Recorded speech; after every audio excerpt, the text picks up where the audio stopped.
Ayuso es más importante que Moreno Bonilla, no por cuestiones económicas, no solo por eso, es sobre todo porque tiene un ejército de medios a su disposición que ha regado con dinero público para que la defiendan pase lo que pase.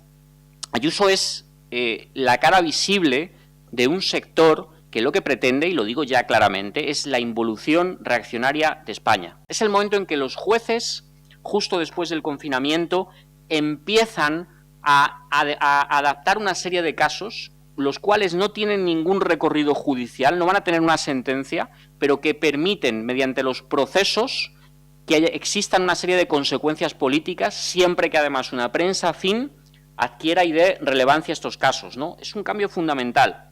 En diciembre del 2020 es cuando sale a la luz que hay un chat de militares retirados que llaman al fusilamiento de 26 millones de hijos.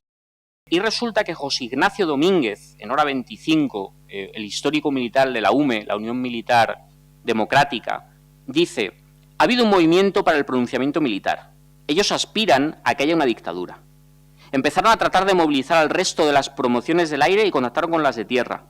Como desistieron de ver al rey, acordaron lo de las cartas y movilizaron a los demás. No solo se conformaron con eso, y afirma, es un movimiento. Todo esto viene del momento en el que se intenta renovar, mejor dicho, el Consejo General del Poder Judicial, es bloqueado por el PP, y ante eso una serie de militares escriben cartas a Europa, a ver qué era lo que ocurría, ¿no? España iba a caer en una terrible dictadura. ¿Por qué? Porque una vez más se estaban siguiendo los cauces institucionales normales. En el año 2021, en mayo, Ayuso gana las elecciones autonómicas y es el momento en que toda esta política es refrendada por las urnas. Es el momento en que Ayuso deja de ser esa sorpresa, ese banquillo, y se convierte en la líder de la reacción en España, por encima, afirmo, de Abascal. En febrero del 2022 cae Casado. Es el momento en que el presidente del Partido Popular denuncia un posible caso de corrupción que afecta al hermano de Ayuso y es desalojado del poder en menos de 48 horas por parte de un entramado mediático al servicio de Ayuso. En diciembre de 2022 ocurre un hecho también de extraordinaria gravedad. El Tribunal Constitucional, en ese momento de mayoría conservadora, bloquea al poder legislativo de este país. Es el momento en que se va a votar una reforma de ese poder y el Constitucional bloquea el Senado y el Congreso, evitando que se vote. Esto es la primera vez que sucede. Entre junio del año 2022 y julio del año 2023 sucede el llamado bulo del pucherazo.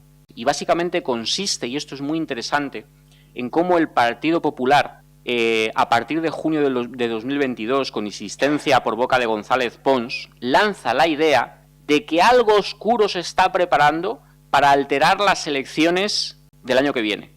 Lo deja caer, lo insinúa, lo deja encima de la mesa. No son unas declaraciones casuales, es algo pensado, porque tanto Cuca Gamarra como Feijóo en los días posteriores dicen lo mismo. Bueno, cuidado que Sánchez con Indra, ¿no? Este bulo de Indra, ¿no? Indra es la empresa, como sabéis, que lo que se encarga, una vez que los votos los recuentan los ciudadanos, esos votos se llevan luego bajo custodia policial a un juez y de ahí a la Junta Electoral para que se cuenten, para que se custodien una vez que han sido contados. Indra es una empresa que se presenta al concurso y lo que hace es que esos datos los da a conocer a los medios de comunicación para que así podamos en un par de horas, los centraliza, conocer el resultado de las elecciones. Se cambia el presidente de Indra, como ha pasado siempre que hay un cambio de gobierno, y eso les da pie a decir que junto con el cambio en Indra, junto con el cambio en Correos y junto con alguna cosa más, se está preparando un asalto institucional, ¿no?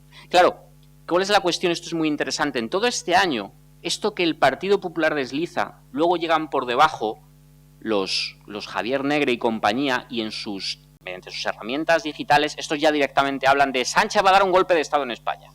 Sí, la mentira se subcontrata. En noviembre del 2023 llegamos a la investidura de Sánchez, donde José María Aznar pronuncia los días previos a aquella famosa sentencia, porque no es una frase, es una sentencia, del que pueda hacer que haga. Y a partir de ahí, del que pueda hacer que haga, hemos vivido un año y pico, donde ha sucedido de todo, donde directamente hay una parte del Poder Judicial, de los altos jueces en los altos tribunales, que lo que han llevado adelante, bueno, pues son una serie de posiciones en sus procesos de instrucción que han tenido sin duda alguna consecuencias políticas en toda la negociación de la amnistía, un tema que, si os dais cuenta, es como si hubiera pasado ya absoluto al olvido, ¿no? Y por último, tras esta guerra judicial contra la amnistía, hemos visto desde marzo de este año cómo ha estallado el escándalo del novio de Ayuso, ¿no? Es mucho más que un fraude fiscal por parte de este individuo.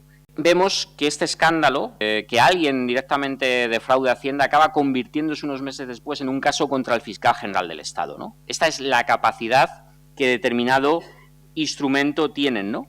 Que son capaces de alterar por completo la institucionalidad del país, de utilizar resortes, tanto privados, es decir, sobre todo los medios de comunicación, como institucionales, es decir, aquellos elementos que tienen sobre todo que ver con la justicia, para transformar por completo la normalidad que estamos viviendo a muchos niveles, especialmente al económico, y transformar este país en una suerte de Vietnam, donde no hay semana en el que no parezca que esto se vaya a hundir, ¿no?